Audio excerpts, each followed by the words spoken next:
একটি সেলফোন উৎপাদনকারী প্রতিষ্ঠানের কথা ধরা যাক। সেলফোন উৎপাদনের উপকরণের দাম, প্রতিষ্ঠানটির প্রযুক্তির অবস্থা বা স্তর, সরকারের নীতি প্রভৃতি অপরিবর্তিত অবস্থায়। যদি সেলফোনের দাম বেড়ে যায় তাহলে উক্ত প্রতিষ্ঠানের প্রফিট মার্জিন বেড়ে যাবে। কেন? যেহেতু উৎপাদনের উপকরণ, সেলফোন উৎপাদনের উপকরণের দাম স্থির, প্রযুক্তি অপরিবর্তিত, সরকারের ট্যাক্স পলিসি একই, অর্থাৎ উৎপাদন খরচ একই। উৎপাদন খরচ স্থির অবস্থায় যদি সেলফোনের প্রাইস বেড়ে যায় তাহলে একক প্রতি উৎপাদনকারী প্রতিষ্ঠানের মুনাফা বেড়ে যাবে, অর্থাৎ প্রফিট মার্জিন বাড়বে। প্রফিট মার্জিন বেড়ে গেলে ফার্ম অধিক উপকরণ নিয়োগ করে অধিক সংখ্যক সেলফোন উৎপাদন করবে, এতে সেলফোনের যোগান বেড়ে যাবে। তাহলে সেলফোনের প্রাইস বেড়ে গেলে সেলফোনের সাপ্লাই বেড়ে যাচ্ছে। অনুরূপভাবে উৎপাদনের উপকরণের দাম, প্রযুক্তি, সরকারের নীতি, ফার্মের লক্ষ্য প্রভৃতি অপরিবর্তিত অবস্থায় সেলফোনের দাম কমে গেলে একক প্রতি মুনাফা কমে যাবে, অর্থাৎ প্রফিট মার্জিন কমে যাবে। প্রফিট মার্জিন কমে গেলে উৎপাদনকারী প্রতিষ্ঠান সেলফোন উৎপাদনে নিরুৎসাহিত হবে, এতে কম পরিমাণ উপকরণ নিয়োগ করবে এবং কম উৎপাদন করবে, এতে সেলফোনের সাপ্লাই কমে যাবে। সেলফোনের দামের সাথে সেলফোনের যোগানের একটি সমমুখী সম্পর্ক রয়েছে। এই সমমুখী সম্পর্কটি হচ্ছে যোগান বিধি। তাহলে যোগান বিধিকে কিভাবে সংজ্ঞায়িত করা যায় দেখা যাক।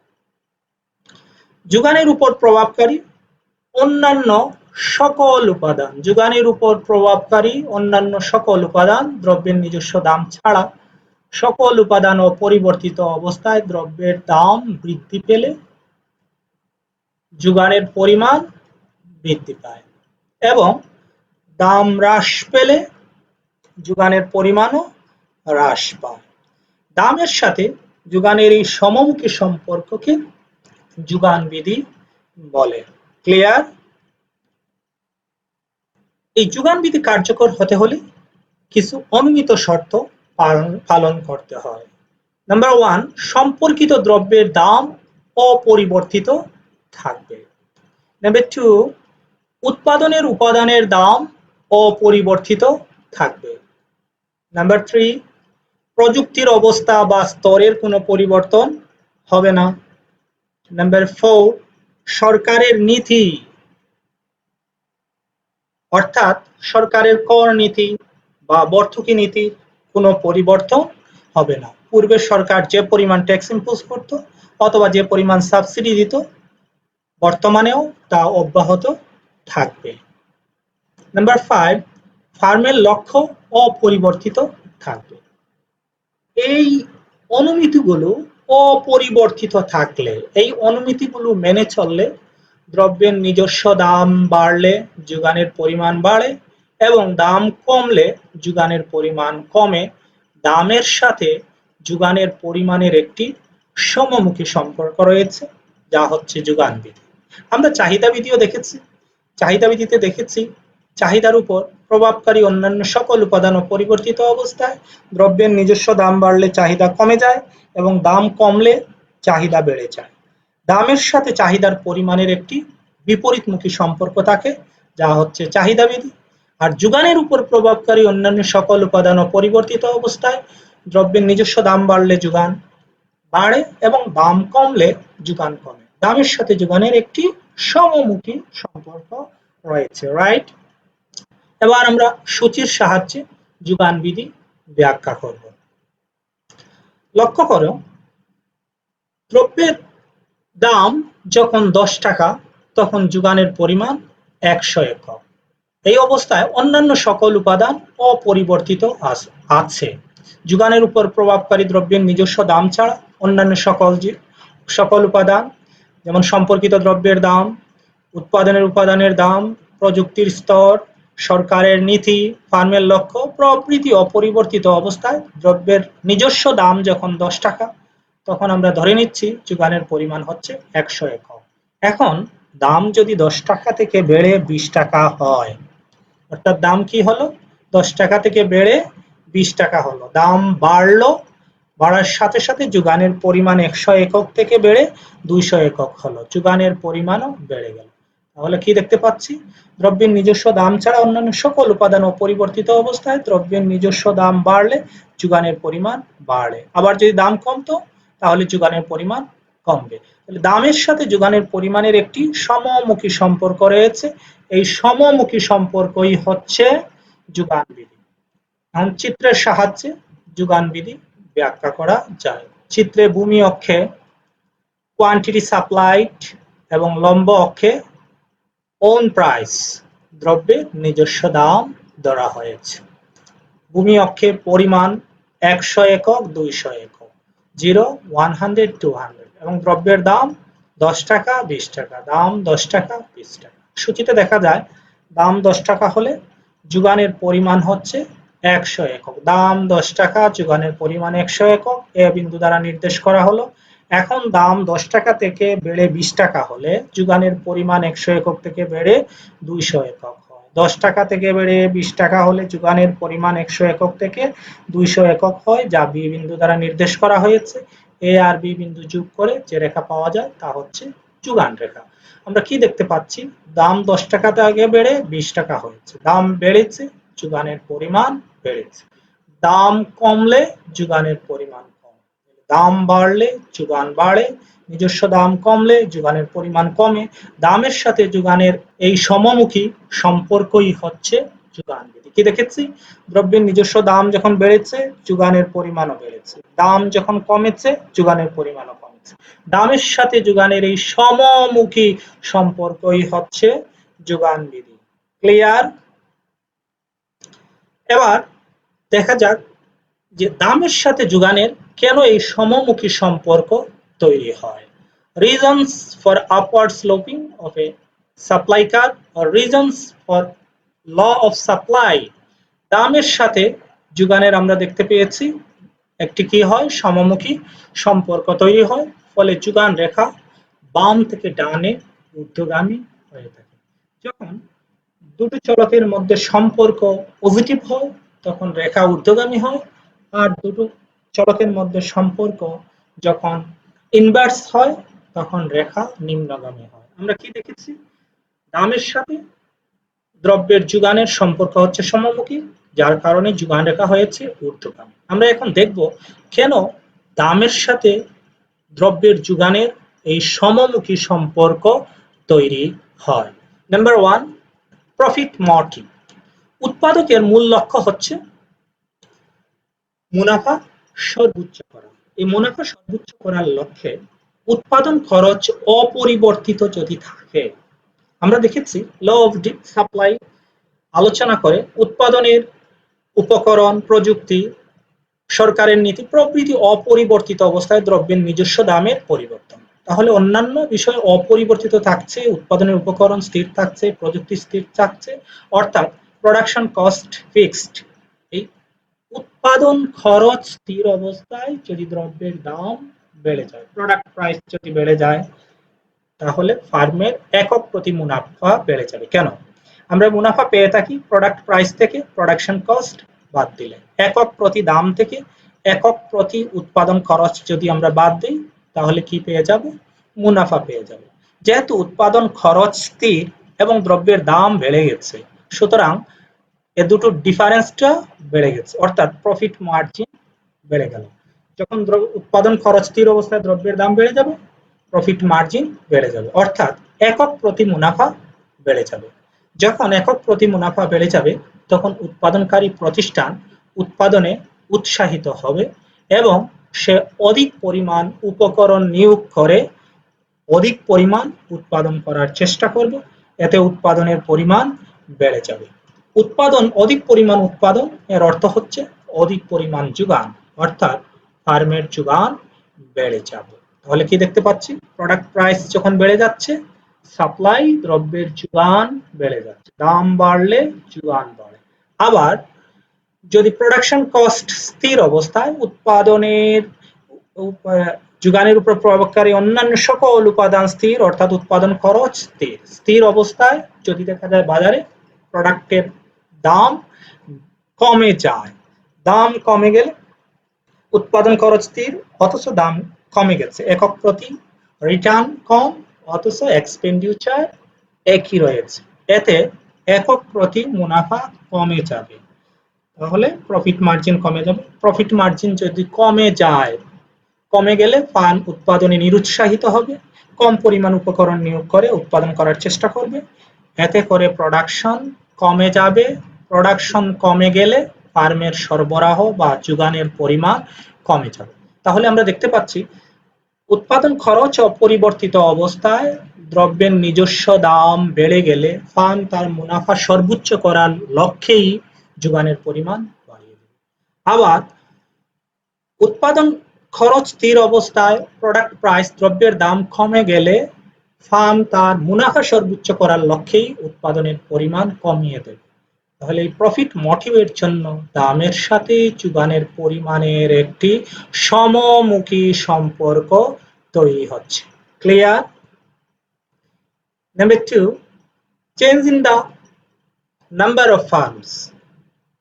যখন উৎপাদন খরচ অপরিবর্তিত অবস্থায়, উৎপাদন খরচ অপরিবর্তিত অবস্থায় দ্রব্যের নিজস্ব দাম বেড়ে যায়।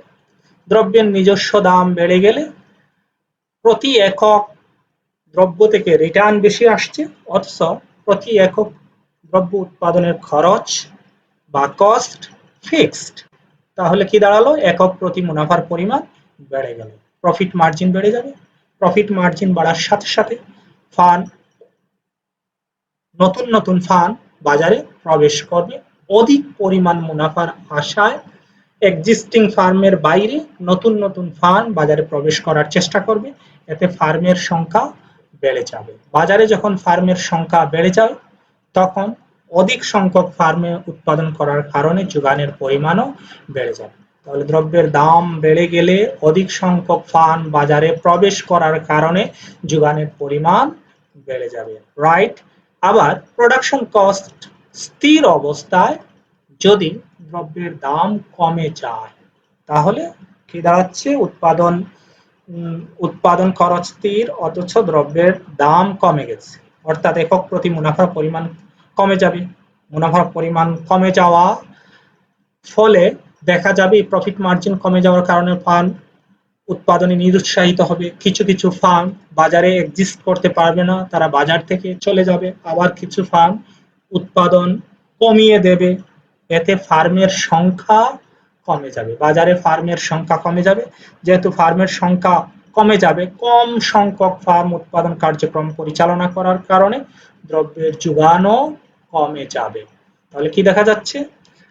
উৎপাদন খরচ স্থির অবস্থায় দ্রব্যের নিজস্ব দাম বেড়ে গেলে যোগানের পরিমাণ বেড়ে যাচ্ছে, নিজস্ব দাম কমে গেলে যোগানের পরিমাণ কমে যাচ্ছে ফার্মের সংখ্যা হ্রাস বৃদ্ধির কারণে, অর্থাৎ দামের সাথে যোগানের পরিমাণের একটি সমমুখী সম্পর্ক তৈরি হচ্ছে, রাইট?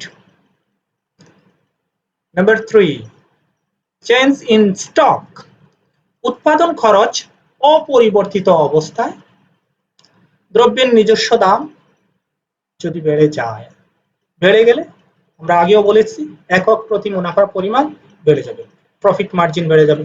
প্রফিট মার্জিন যখন বেড়ে যায় তখন ফার্ম অধিক মুনাফা লাভের আশায় তার যে স্টক রয়েছে এই স্টক থেকে সে অধিক পরিমাণ দ্রব্য যোগান দিতে চাইবে, অর্থাৎ স্টকের পরিমাণ সে কমিয়ে দেবে। স্টকের পরিমাণ কমিয়ে দেওয়ার অর্থ হচ্ছে দ্রব্যের সাপ্লাই কি হচ্ছে? বেড়ে যাচ্ছে। তাহলে প্রোডাক্ট প্রাইস বেড়ে গেলে যোগানের পরিমাণ বেড়ে যাচ্ছে, কেমন করে? স্টক চেঞ্জের কারণে, অর্থাৎ স্টকের পরিমাণ কমার কারণে, রাইট? আবার প্রোডাকশন কস্ট অপরিবর্তিত অবস্থায় যদি প্রোডাক্ট প্রাইস কমে যায়, প্রোডাক্ট প্রাইস যদি কমে যায়, কমে গেলে একক প্রতি মুনাফার পরিমাণ কমে যাবে। একক প্রতি মুনাফার পরিমাণ কমে যাওয়ার কারণে ফার্ম প্রত্যাশা করবে যে অদূর ভবিষ্যতে হয়তো দাম বেড়ে যাবে। যেহেতু তার প্রত্যাশা থাকবে, তার দৃষ্টিভঙ্গি এমন যে অদূর ভবিষ্যতে হয়তো দাম বেড়ে যাবে, ফলে সে এখন স্টকের পরিমাণ বাড়িয়ে দিবে, তাহলে স্টক বেড়ে গেল। স্টক বেড়ে যাওয়ার অর্থ হচ্ছে ফার্মের সাপ্লাই কমে যাওয়া, তাহলে যোগানের পরিমাণ কমে যাচ্ছে। কি দেখতে পাচ্ছি যে প্রোডাক্ট প্রাইস যখন বেড়ে যাচ্ছে তখন মজুদ কমার কারণে, স্টক কমার কারণে সাপ্লাই বেড়ে যাচ্ছে, আবার প্রোডাক্ট প্রাইস যখন কমে যাচ্ছে তখন স্টক বাড়ার কারণে সাপ্লাই কমে যাচ্ছে। অর্থাৎ দ্রব্যের নিজস্ব দামের সাথে যোগানের একটি সমমুখী সম্পর্ক তৈরি হচ্ছে, রাইট? তাহলে আমরা দেখতে পাচ্ছি তিনটি কারণে দ্রব্যের দামের সাথে যোগানের পরিমাণের একটি সমমুখী সম্পর্ক তৈরি হচ্ছে, অর্থাৎ যোগান রেখা ঊর্ধ্বগামী হচ্ছে। ক্লিয়ার? কি কি দেখেছি? নাম্বার 1 আমরা দেখেছি যে দামের সাথে যোগানের সমমুখী সম্পর্ক তৈরি হওয়ার প্রথম কারণ হচ্ছে profit motive. Number 2 change in number of firms. Number 3 change in stock. এবার দেখা যাক exceptions to the law of supply or reasons for the inverse relationship between price and supply. আমরা যোগান বিধিতে দেখেছি যোগানের উপর প্রভাবকারী অন্যান্য সকল অবস্থা অপরিবর্তিত অবস্থায় দ্রব্যের নিজস্ব দাম বাড়লে যোগানের পরিমাণ বাড়ে এবং দাম কমলে যোগানের পরিমাণ কমে। দামের সাথে যোগানের পরিমাণের একটি সমমুখী সম্পর্ক বিদ্যমান, যা হচ্ছে যোগান বিধি। এখন দেখব যে কি কারণে দামের সাথে যোগানের ইনভার্স রিলেশন তৈরি হয়, অর্থাৎ দামের সাথে যোগানের বিপরীতমুখী সম্পর্ক তৈরি হয়। যদি যোগান বিধি অকার্যকর হয়, যোগান বিধি যদি অকার্যকর হয় তাহলে তাকে যোগান বিধির ব্যতিক্রম বলে। এর অর্থ হচ্ছে যে দামের সাথে যোগানের যদি বিপরীতমুখী সম্পর্ক তৈরি হয়, অর্থাৎ দাম বাড়লে যদি যোগানের পরিমাণ কমে, দাম বাড়লে যদি যোগানের পরিমাণ কমে, বা দাম কমলে যোগানের পরিমাণ বাড়ে, অথবা দামের পরিবর্তনের কারণে যোগানের যদি কোনরূপ পরিবর্তন না হয় তাহলে তাকে যোগান বিধি বলে। কি বলেছি আমরা? যখন দামের সাথে যোগানের সমমুখী সম্পর্ক তৈরি হবে না, দামের সাথে যোগানের সমমুখী সম্পর্ক তৈরি হওয়ার নাম হচ্ছে যোগান বিধি। যখন দামের সাথে যোগানের সমমুখী সম্পর্ক তৈরি হবে না, অর্থাৎ দামের সাথে যোগানের বিপরীতমুখী সম্পর্ক তৈরি হতে পারে, আবার দামের পরিবর্তনের কারণে যোগানের পরিবর্তন নাও হতে পারে, এরূপ অবস্থাকে যোগান বিধির ব্যতিক্রম বলে। লক্ষ্য করি আমরা চিত্রের সাহায্যে যোগান বিধির ব্যতিক্রম যদি দেখি, ভূমি অক্ষে যোগানের পরিমাণ, লম্ব অক্ষে দ্রব্যের দাম দেখানো হচ্ছে। দাম যখন 10 টাকা, যোগানের পরিমাণ 200 একক।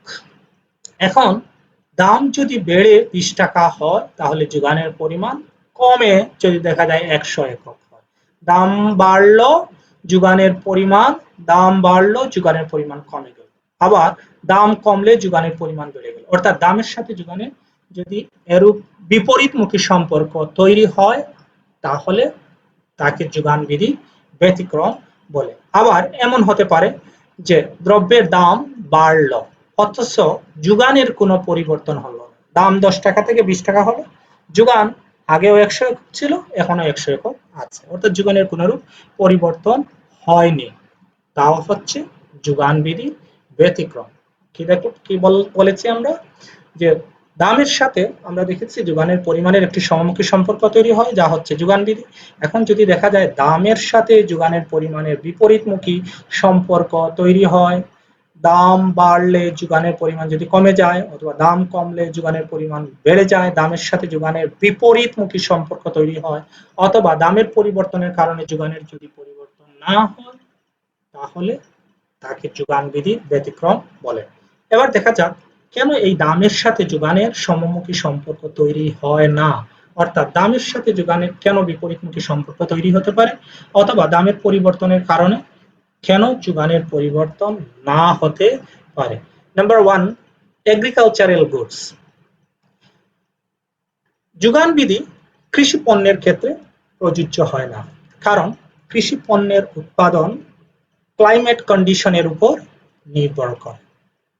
আবহাওয়া যদি ফেভারেবল হয়, ক্লাইমেট কন্ডিশন যদি ভালো হয়,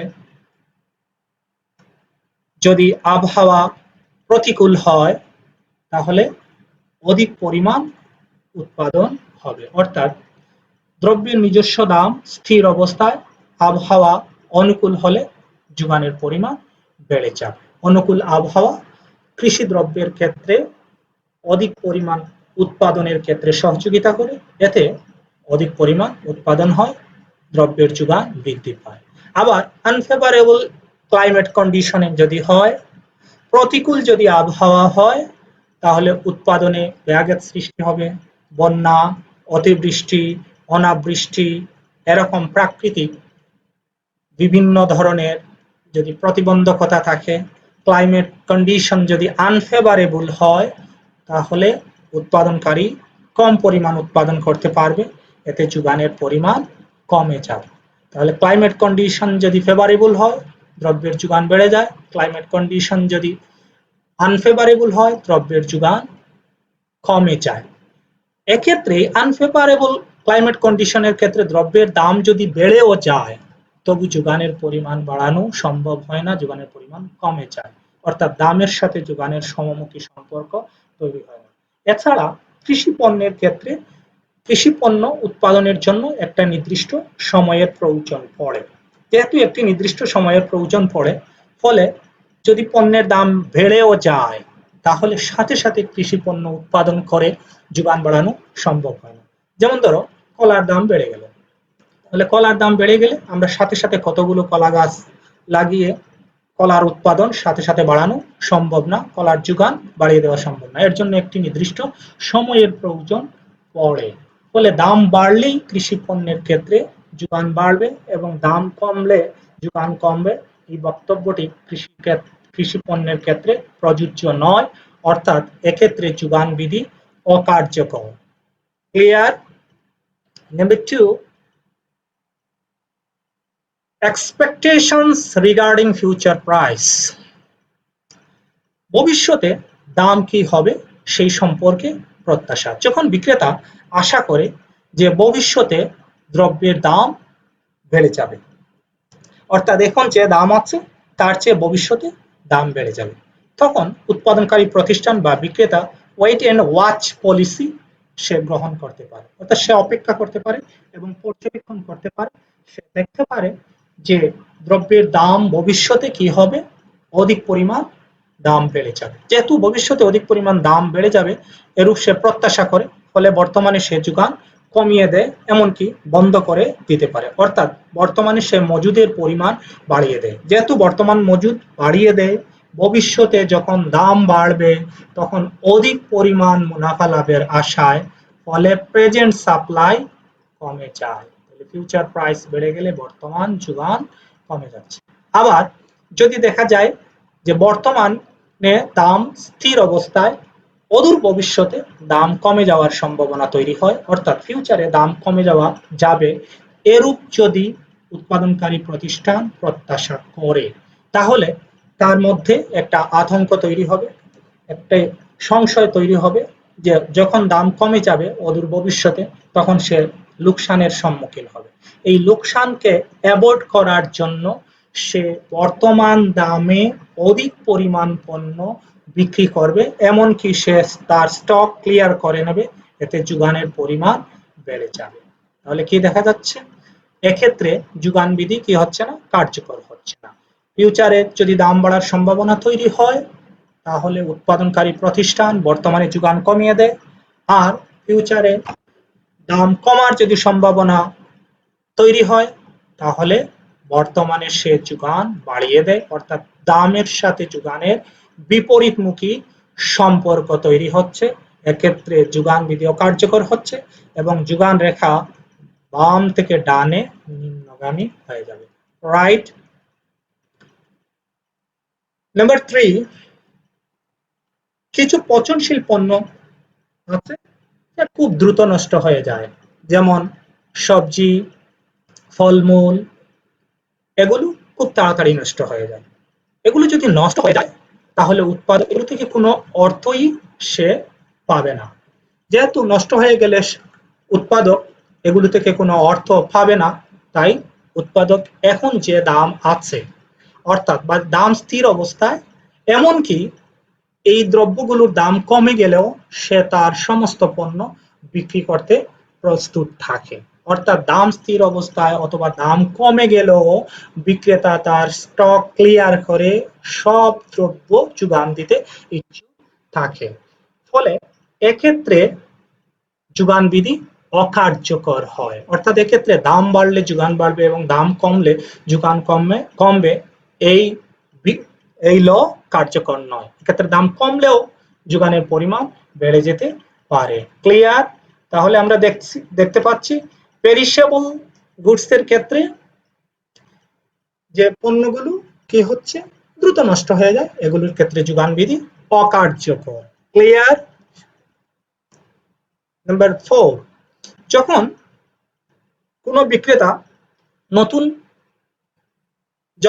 বিক্রেতা নতুন পণ্য মজুত করার জন্য তার পুরাতন স্টকটি ক্লিয়ার করতে চায়, অর্থাৎ পুরাতন স্টক পরে সাফ করে ফেলতে চায় সে নতুন দ্রব্য মজুত করার উদ্দেশ্যে, তখন অধিক ছাড়ের দামে অর্থাৎ অধিক ডিসকাউন্টেড প্রাইসে সে প্রচুর পরিমাণ পণ্য বিক্রি করতে পারে। দাম কমে গেলেও যোগানের পরিমাণ এক্ষেত্রে বেড়ে যেতে পারে, যা যোগান বিধির পরিপন্থী। অর্থাৎ যখন ফার্মের লক্ষ্য হয় তার ওল্ড স্টক খালি করে নতুন প্রোডাক্ট স্টক করার, এরূপ ক্ষেত্রে দামের সাথে যোগানের সমমুখী সম্পর্ক তৈরি হয় না, অর্থাৎ যোগান বিধি অকার্যকর। রাইট?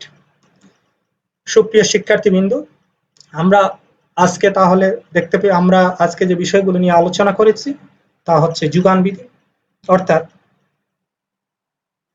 যোগানের উপর প্রভাবকারী সকল উপাদান পরিবর্তিত অবস্থায় শুধু দ্রব্যের নিজস্ব দামের পরিবর্তনের সাথে যোগানের যে পরিবর্তন হয়, অর্থাৎ দাম বাড়লে যোগান বেড়ে যাচ্ছে, দাম কমলে যোগান কমে যাচ্ছে, দামের সাথে যোগানের একটি সমমুখী সম্পর্ক তৈরি হচ্ছে, যা হচ্ছে যোগান বিধি। এক্ষেত্রে যোগান রেখা বাম দিক থেকে ডান দিকে ঊর্ধ্বগামী, সচরাচর যোগান রেখা বাম থেকে ডানে ঊর্ধ্বগামী হয়। রাইট? আর চাহিদা রেখা বাম থেকে ডানে নিম্নগামী হয়। কেন? দাম যখন বাড়ে তখন ক্রেতারা কম কিনতে চায়, আর বিক্রেতারা অধিক লাভের আশায় অধিক পরিমাণ বিক্রি করতে চায়। অর্থাৎ চাহিদার ক্ষেত্রে দামের সাথে যোগানের সম্পর্ক হচ্ছে বিপরীতমুখী, আর যোগানের ক্ষেত্রে দামের সাথে যোগানের পরিমাণের সমমুখী সম্পর্ক লক্ষ্য করা যায়। আমরা দেখেছি এই সমমুখী সম্পর্ক কেন তৈরি হয়, অথবা যোগান রেখা কেন বাম থেকে ডানে ঊর্ধ্বগামী হয়ে থাকে। আমরা দেখেছি তিনটি কারণে যোগান রেখা বাম থেকে ডানে ঊর্ধ্বগামী হয়ে থাকে, অথবা যোগান বিধি কার্যকর হয় তিনটি কারণে। নাম্বার 1 দেখেছি profit motive, number 2 change in number of firms, and number 3 change in stock. Right? আবার আমরা দেখেছি এই যোগান বিধি কখন অকার্যকর হয়, অর্থাৎ দামের সাথে যোগানের কখন সমমুখী সম্পর্ক তৈরি হয় না। সমমুখী সম্পর্ক তৈরি না হয় কখন বিপরীতমুখী সম্পর্ক তৈরি হয়, অর্থাৎ কখন যোগান রেখা বাম থেকে ডানে নিম্নগামী হয়, অথবা দামের পরিবর্তনের কারণে কখন যোগানের পরিবর্তন হয় না। আমরা চারটি কারণ আলোচনা করেছি। নাম্বার 1 ছিল agricultural goods, number 2 expectations regarding future price, number 3 perishable goods, and number 4 sales of old stock. Right?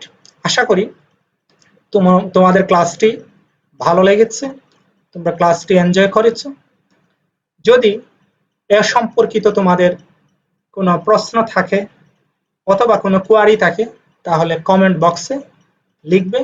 আর যারা এই চ্যানেলে নতুন এখনো সাবস্ক্রাইব করোনি তারা সাবস্ক্রাইব করে নেবে।